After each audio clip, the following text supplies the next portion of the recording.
और ये जो समझा जाता है कि 22 रजब को ही कूंडे बनाना चाहिए, क्योंकि इमाम जाफ़र सादिक रहमतुल्लाह अलैह की वफ़ात 22 रजब को हुई है, इसीलिए 22 रजब को लोग कूंडे बनाते हैं। तो मैं आप लोगों को बता दूं कि 22 रजब को इमाम जाफ़र सादिक रहमतुल्लाह अलैह की वफ़ात नहीं हुई है, ना पैदाइश हुई ना वफ़ात हुई। इसीलिए कुछ लोग ये कहने लगे कि नहीं 15 रजब को वफ़ात हुई है। तो रजब के महीने में इमाम जाफ़र सादिक रहमतुल्लाह अलैह की ना वफ़ात हुई है ना पैदाइश हुई है। इमाम जाफ़र सादिक रहमतुल्लाह अलैह की जो पैदाइश है वो रमज़ान के महीने में हुई और 80 या 83 हिजरी में हुई, और जो विसाल हुआ है इमाम जाफ़र सादिक रहमतुल्लाह अलैह का, वफ़ात जो हुई है वो 148 हिजरी शव्वाल के महीने में हुई है। तो इसीलिए दूर दूर तक रजब के महीने से इमाम जाफ़र सादिक रहमतुल्लाह अलैह की पैदाइश का और वफ़ात का कोई ताल्लुक़ ही नहीं है। तो ये जो हमारे माशरे में कहा जाता है 22 रजब को वफ़ात हुई है इसीलिए कूंडे बनाए जाते हैं, तो इसकी कोई हकीकत नहीं है। यह असल में शियों का छोड़ा हुआ शोशा है।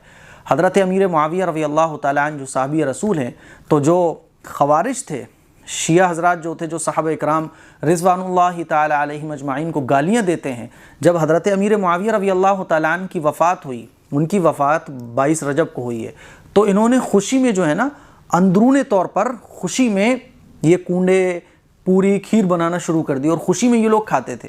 उस वक्त मुसलमानों का गलबा था और ये लोग जो है ना कमज़ोर थे, तो ये अंदरूनी खाना चुपके चुपके खुशी में 22 रजब को कूंडे वगैरह ये खुशी में खाने लगे।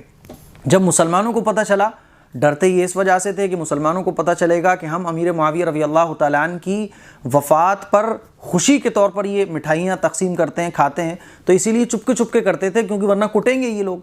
तो इन्होंने चुपके चुपके ये सब काम शुरू कर दिया। जब मुसलमानों को पता चला तो इन्होंने इसका लिंक जो है ना वो इमाम जाफ़र सादिक रहमतुल्लाह अलैह की वफ़ात से कर दिया कि ये कूंडे और ये न्यास फातिहा ये तो हम इसलिए करते हैं क्योंकि इमाम जाफ़र सादिक रहमतुल्लाह अलैह का विसाल 22 रजब को हुआ था। हालांकि हकीकत ये है कि ये जो कूंडे बनना शुरू हुए ये हज़रत अमीर मुआविया रज़ी अल्लाह तआला अन्हु की वफ़ात की खुशी में बनना शुरू हुए और ये लोग चुपचाप खाते थे। और मुसलमानों को इन्होंने धोखा दिया ये कहकर कि ये तो हम इसलिए बनाते हैं क्योंकि इमाम जाफ़र सादिक रहमतुल्लाह अलैह को ईसाल सवाब करने के लिए। हालांकि ऐसा नहीं है। इमाम जाफ़र सादिक रहमतुल्लाह अलैह की न वफ़ात 22 रजब की है न पैदाइश 22 रजब की है। ये धोखा है जो शिया लोगों की तरफ से सुन्नी मुसलमानों को दिया जाता है। इसीलिए इस रस्म को तर्क करना लाजमी है।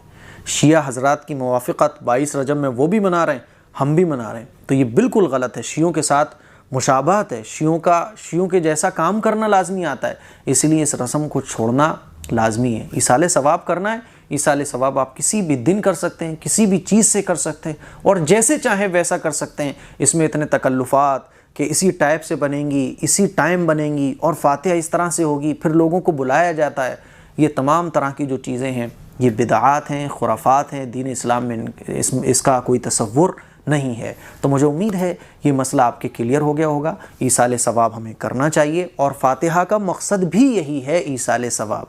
ईसाले सवाब आप अपनी सहूलत के एतबार से कर सकते हैं। कोई कुरान पढ़कर बख्श दे, कोई गरीब को खाना खिलाकर ईसाले सवाब कर दे, कोई सदका देकर ईसाले सवाब कर दे। लेकिन सारे लोग ये समझने लगे कि कूंडे बनाकर ही ईसाले सवाब होगा और इस दिन ही कूंडे बनेंगे। तो मेरे अज़ीज़ भाइयों, मैंने बता दिया कि इसके पीछे क्या धोखा है जो खारजी लोगों ने हम सुन्नी मुसलमानों को दिया है। इस मसले को आप शेयर करें, दूसरों तक पहुँचाएँ।